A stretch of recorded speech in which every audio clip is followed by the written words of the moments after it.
In a nutshell, what is Django?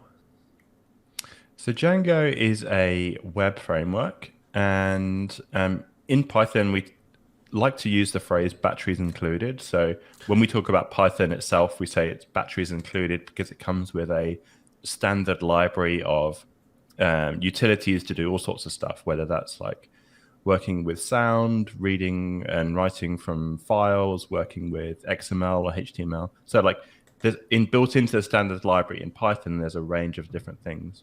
Django is kind of similar in that it's a batteries included web framework. So you can basically write a data-driven web application fully in Python. Well, you need some HTML as well, but fully in Python that can basically have a database behind it. You can describe your the structure of the database. You can describe the different URLs you want to have, the pages, how they interact with each other.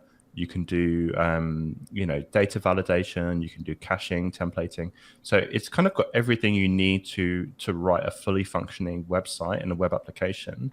And you don't really need to branch outside of Django once you're using Django. So it's what's called an opinionated framework because really kind of you stick with how Django says you should build the web application, which is brilliant if you're just getting started. And it's also brilliant if you want to scale. So even it runs some of the smallest websites, but it also runs some of the biggest websites on the internet. So, there's some sites that have got hundreds of millions of users running Django, and it's been optimized and scaled up to that level. So, that's kind of why Django is so brilliant, is that you can start small and work your way up.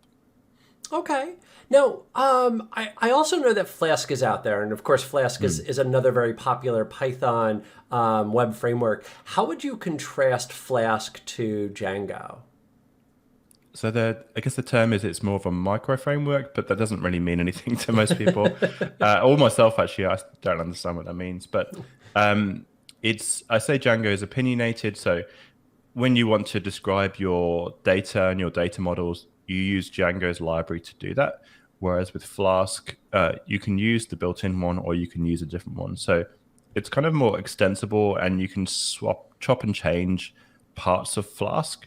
So Flask and Django have always kind of been as popular as each other over the last few years, sharing equal amounts of developer market share, I guess.